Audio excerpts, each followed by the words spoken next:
The Nike Zoom X Invincible and Asics Novablast 2. Two shoes that are going to be at the top of just about everyone's list for best daily trainers of the year. But the more time that I spend with each of these shoes, the more that I find that one is clearly better than the other. Which one is it? It's time to lace up these shoes and put them to the test.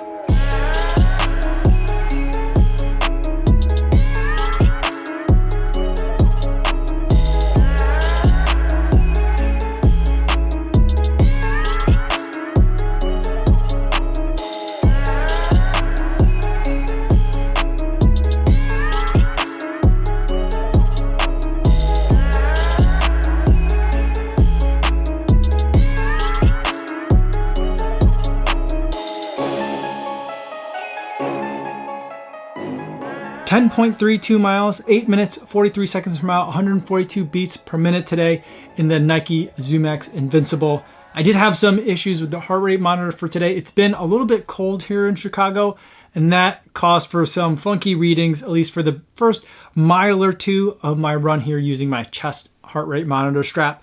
But in either event, it was an easy medium/long run with some strides thrown in towards the end. A great way to test out the Nike Zoom X Invincible. And I did the exact same run in the Asics Novablast 2 so that I could compare these two shoes head to head. Now, before I give you my thoughts on these two shoes, I do want to go over some disclosures. Each of these shoes was sent to me for the purpose of review by their respective manufacturers. However, no one's paying me to make this video or to include either of their shoes in a battle video. And no one's gonna get a chance to preview any of my footage or my thoughts before you guys get a chance to see this video on YouTube. So with those disclosures out of the way, let's talk about the Nike Zoom X Invincible and the Asics Novablast 2. Now, first let's go over some specs. With the Nike Zoom X Invincible, we've got a bunch of stack height in this shoe, 37 millimeters of stack height in the heel with a 9 millimeter drop, giving us 28 millimeters of pure Zoom X goodness. On the outsole, there is a thin layer of rubber that's holding up really well. I've got this shoe well over 100 miles at this point. And the more important thing for me about this outsole is not the fact that it's holding up well, is the fact that it's not interfering with my ability to feel what that Zoom X midsole can be when you've got nothing but Zoom X for that ride experience. Up top, we have what Nike is calling a Flyknit upper, although I've been saying from the beginning that this does not feel like Flyknit to me. If you run in other Flyknit shoes like the Vaporfly 4% or the Zoom Fly Flyknit, this shoe feels very different. It is some sort of knit material, and overall, it's pretty comfortable. It's just not as comfortable as I would expect for a shoe that has the word Flyknit in the title.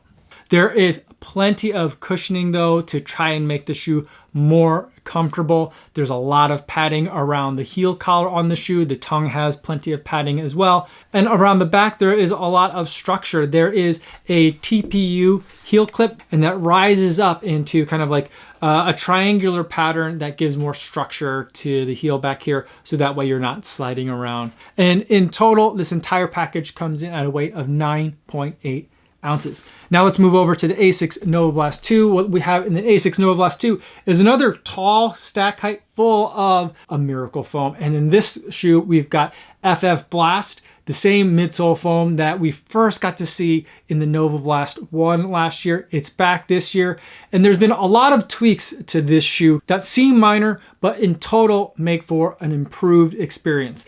In the heel, we've got 30 millimeters of stack height with an 8 millimeter drop. Last year, there was a 10 millimeter drop. So what that means is we have 2 more millimeters of stack height in the forefoot. It's also been shaped slightly differently. I think 2 of the main things to consider are they've kind of created like a double stack in terms of the way that the foam is sculpted in the heel. And I think there's been some additional sculpting that's been going on right around kind of the outer portion of the forefoot, which we also saw something similar in the Metaspeed Sky. And I think that's part of what Asics is doing to use some of the geometry of the foam, the way the foam is sculpted, to help make it so that this foam can stay soft but doesn't lose structural integrity. Up top, we have a Checkered mesh, which is nice and breathable, nice and soft and stretchy as well. The tongue is minimally padded. It's not the thinnest of tongues, but it's not a super padded tongue. there's more padding on the shoe as you get towards the back, right around the parts that are going to be touching your heel and your Achilles area. There's a little bit more padding, it seems, than what I remember from the Novablast of last year. And there's also just a bunch of structure in the way that Asics tends to really like to make sure there's just a lot of control in that heel and ankle area. On the outsole, we've got a very similar pattern of rubber that's on the outsole here, and we've got Asics AHAR Plus formulation of rubber, which held up really well last year, and it's the same formulation that we have this year. I'm not sure what this entire package comes in at, but Road Trail Run is reporting that this shoe comes in at the exact same weight as the Zoom X Invincible at 9.8 ounces for men's size 9. So now with the specs taken care of, let's talk about what it's like to run in each of these shoes. Now, both of these shoes are supposed to be daily trainers, so one of the things that they're going to need to be able to do is they're going to need to be able to handle that daily pace, that easy pace that I'm going to be doing most of my running at. And for that, I do think that the Invincible is better. The way that the foam here, you feel it, it's bouncy, it's really springy. It's an amazing, novel type of feeling that I haven't felt before in an easy day shoe. The Invincible really lets you bop along for your easy days, and the miles just click by. You won't even notice how far you run. It's a shoe that really makes you feel like you can just keep on running. The downside to that is that I feel like the shoe very specifically likes that specific pace, that kind of anywhere between like easy pace and maybe a little bit faster than your easy pace, but not quite up to kind of marathon pace, a little bit slower than that. That's where like the sweet spot is, at least for me in this shoe. And this shoe also really likes it if you're landing squarely in the midfoot. I tend to land a little bit more forefoot, and I find myself not really being penalized for being a forefoot striker. Some shoes definitely, it feels like it's really uncomfortable for me to run in kind of the normal way I want to run. I'm not quite getting that with this shoe, but I do feel like it feels good running in the way that I kind of normally would. But if I shorten up my stride a little bit and make sure I'm landing a little bit more squarely on the ground, hitting exactly in the midfoot, that's when I feel like I'm really getting a lot of that pop. And it feels like it pops and pushes off from the heel. So it feels like I'm getting a nice like hit the ground. I don't feel like I'm getting any impact from the concrete or the pavement underneath me, but instead I'm just getting a nice pop, and it lifts my heel up right away. So it's kind of like a rocker sensation, but I don't really feel like I'm rolling forward. I feel like I'm popping forward from the back.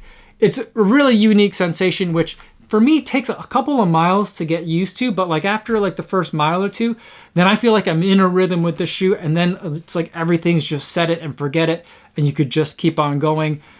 Letting those miles click off. It's not to say that the Novablast 2 is a slouch when it comes to easy pace. Two shoes have a very different kind of approach to softness, or at least to absorbing impact from the road. The way the FF Blast is in the Novablast 2, I feel like what I'm getting is a much more kind of like traditional soft squishiness without the kind of usual penalty of like when things are squishy, tends to get a little bit muddled, and it feels like the shoe is kind of a little bit heavy, almost as if it's soggy a little bit. I'm not getting that, especially after some longer runs and a lot of mileage over the weekend. Putting this shoe on Monday, I really felt like I was just like running in a shoe that was like 100% ortholite. If you've ever felt those really soft liners that almost feel like you're running on memory foam, I'm getting like that kind of feeling when I'm first hitting the ground. But then the shoe still feels nice and lively, and so I feel like I'm really being able to keep moving without any of the ground really like beating me up at all. And so it's a very pleasant sensation.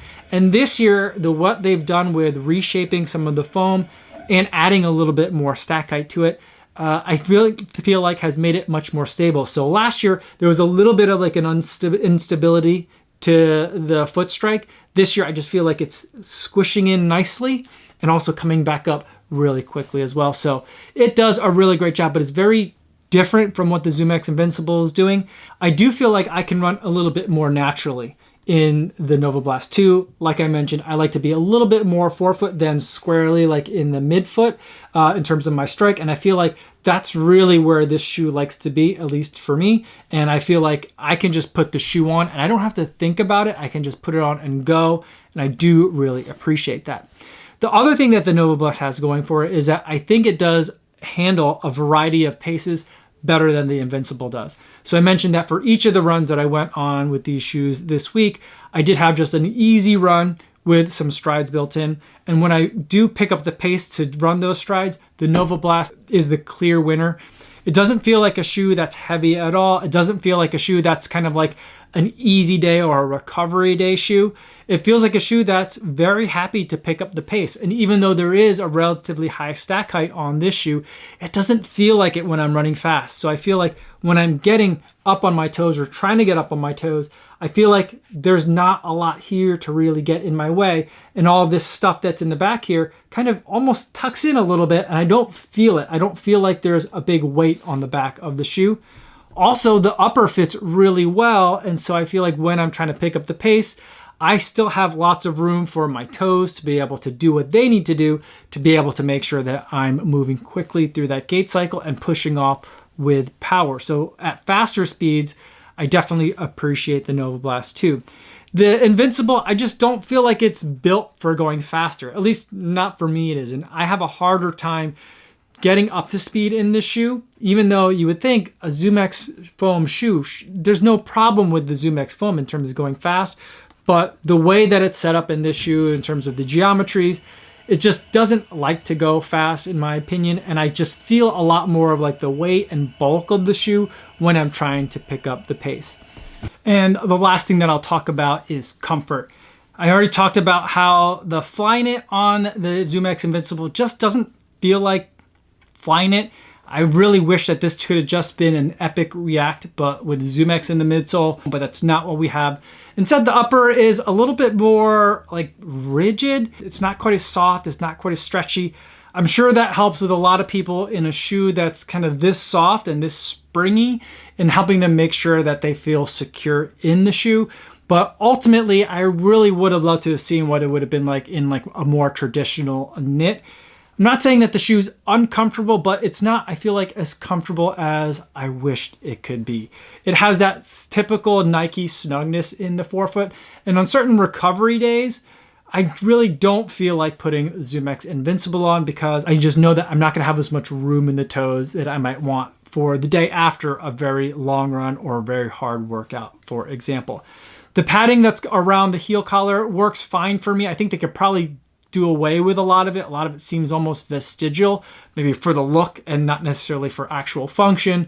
So I do think there's a lot of work that can be done on the upper on the Zoom X Invincible, but for the most part, it's a really good upper. It's just not as comfortable in my mind as the upper that's on the Novablast 2. The Novablast 2 doesn't look super fancy in terms of the upper. It doesn't look flashy at all. The Checkered mesh is stuff that we've seen before, but it's all working really well. Everything fits really snugly in a good way without giving me too much constriction in that toe box. So on the day after a long run, which the day that I ran the Novablast, the day before that was a 20-mile long run, I felt like I had plenty of room and it was a really great experience, even though my feet were a little bit beat up. And even then, when I was trying to do strides, I still felt like the shoe was still snug enough and gave me enough security that I felt like I could really move quickly. So I feel like the comfort is definitely there on the Novablast 2. So that leaves me now to talk about which one's the champion. And I think it's pretty obvious from the video up to this point that for this battle, I'm picking the Novablast 2. I thought this battle was going to be a lot closer than it was, but because of the fact that the Novablast 2, I think, does recovery days better, and it does faster paces a lot better than the Invincible, and the upper is more comfortable to me than the Invincible. I feel like the Novablast 2 takes the crown in this Daily Trainer Championship battle. It's not to say that the Invincible is a bad shoe. It's a really great shoe. It's just going up against another really great shoe. So those are my thoughts on the Zoom X Invincible versus the Novablast 2. Let me know what you think about these two shoes, or if you have any questions in the comments down below. I'd love to talk to you guys down there. Or better yet, feel free to stop by the live stream that I do just about every day on YouTube. I'd love to be able to interact with you in the chat. That's all I have for today, everybody. Thanks so much for making it all the way to the end of the video. Hopefully you guys are staying safe out there on your runs, and I'll see you in the next one. Yo, what's going on?